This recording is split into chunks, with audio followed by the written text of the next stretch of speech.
In this video, I'm going to show you how to add a watermark on CapCut. So the first step is to open your project, and let's say you have a logo.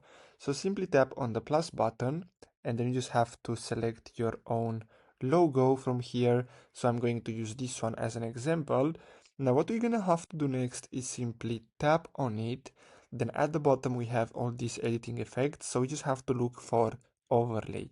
Simply tap on overlay and drag this over your video like this. So I'm going to make this the length of the video just like this. Now what I'm going to do is simply remove the green screen effect. So I'm going to select the image, then I'm going to remove a background, chroma key, and then simply remove the green screen. Now let's say this is our logo and we want to use this as a watermark. So we just have to select it, and then at the bottom we just have to look for the editing here.